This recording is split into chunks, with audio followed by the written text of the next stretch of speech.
ayat 6 dan 7. Demikian firman Tuhan. Kamu telah menerima Kristus Yesus Tuhan kita. Karena itu hendaklah hidupmu tetap di dalam Dia. Hendaklah kamu berakar di dalam Dia dan dibangun di atas Dia. Hendaklah kamu bertambah teguh dalam iman yang telah diajarkan kepadamu, dan hendaklah hatimu melimpah dengan syukur. Demikian acara kita hari ini. Saudara kita semua yang mau mendengarkan firman Tuhan, memeliharanya, dan terlebih-lebih mau melaksanakan dalam kehidupan sehari-hari. Haleluya. Sebelumnya saya mohon maaf yang sebesar-besarnya, saya baru pertama kali di hadapan Bapak Ibu semuanya, karena kemarin saya diminta sama Bu Tia, Bu Mimi, ya masa saya kalah sama Bu Mimi gitu.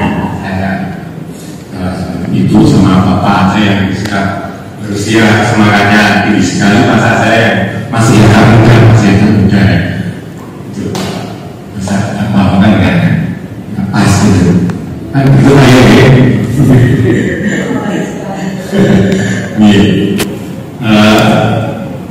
Bapak Ibu sekalian, untuk renungan pada hari ini saya berikan tema Yesus adalah dasar iman.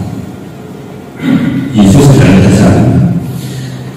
Bapak Ibu sekalian, ketika Paulus menulis surat ini, jemaat di Kolose ini sebenarnya jemaat yang sebenarnya belum pernah dikunjungi oleh Paulus secara pribadi. Tapi Paulus pernah berkunjung di Efesus untuk menyiarkan firman Tuhan, untuk menyiarkan firman Tuhan, dan itu dihadiri oleh beberapa jemaat-jemaat kecil yang ada di seputaran Efesus. Ya, salah satunya adalah jemaat kecil Kolose. Nah, tadi saya katakan bahwa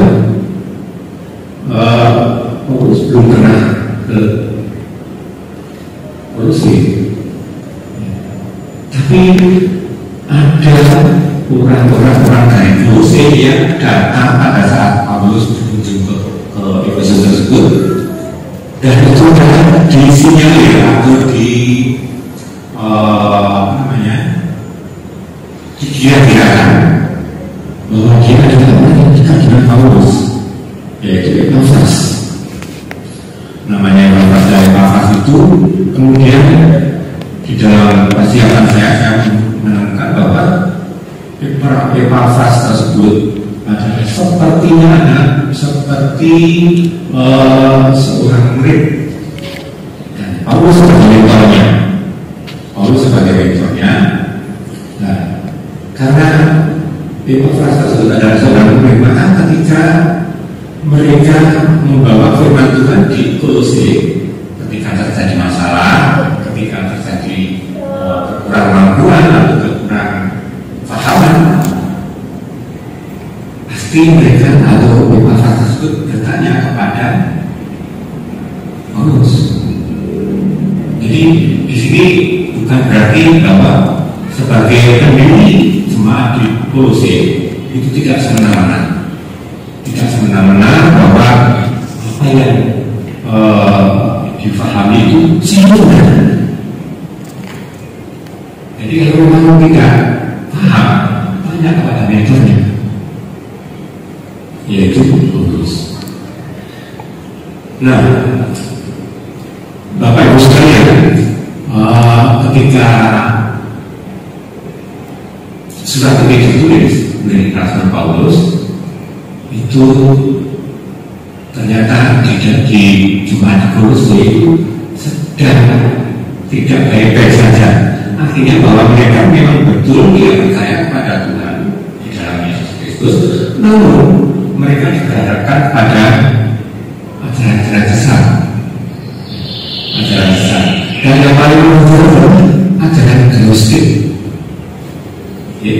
Ajaran gnostik kira-kira mungkin Bapak Ibu yang sudah lama di mahasiswa mungkin sangat paham ya. Tapi tidak ada jeleknya saya tidak pemahaman bahwa ajaran gnostik ini adalah ajaran turun-temurun dari Israel atau orang-orang Yahudi, di mana ajaran gnostik ini dia anti terhadap kesenjangan Tuhan Yesus Kristus sebagai Tuhan dan Juru Selamat. Jadi gnostik ini anti kekristenan.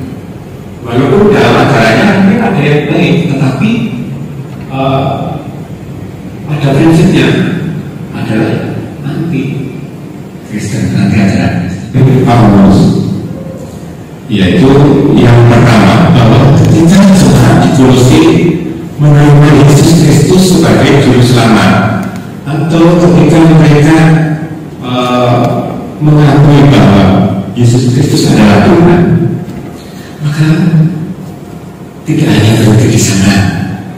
Paulus mengatakan tidak hanya berhenti pada sebuah pengakuan, tetapi harus dikerjakan atau harus difahami bahwa ketika telah menerima Kristus harus dipelihara. Ajaran tersebut harus dipelihara. Dan ketika memelihara ajaran Kristus itu, Rasul Paulus menekankan pada poin yang kedua, maka dia harus hidup berakar di dalam Kristus, dan juga hidup berpondasikan Kristus. Kalau dianalogikan bahwa orang percaya atau gereja itu dianalogikan sebagai bangunan, maka dasarnya itu tidak bisa sendiri sebenarnya. Dasarnya adalah hanya Kristus, hanya ajaran Kristus, hanya Injil Kristus. Itu yang ditekankan oleh Paulus. Kemudian kenapa kemudian dianalogikan juga sebagai atau bahwa orang Kristen itu harus hidup mengakar di dalam Kristus. Yang pertama adalah pondasinya adalah Kristus. Coba kalau pondasinya bukan Kristus, pondasinya tidak kuat, maka bisa jadi ketika terjadi angin, ketika terjadi perubahan hidup ini, maka bangunan rohani atau bangunan iman tersebut bisa jadi ambruk di dalam perjalanan, bisa jadi ambias. Jadi kalau di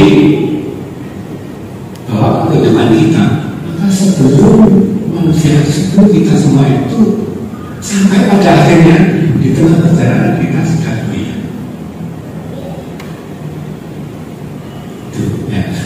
Kemudian ada lagi dianalogikan tadi sebagai pohon yang harus mengakar. Pohon yang harus mengakar itu Bapak Ibu sekalian tahu bahwa kira-kira ya fungsinya akar itu apa? Coba itu ini satu, ya, enggak beda apa? Fungsinya akar itu apa?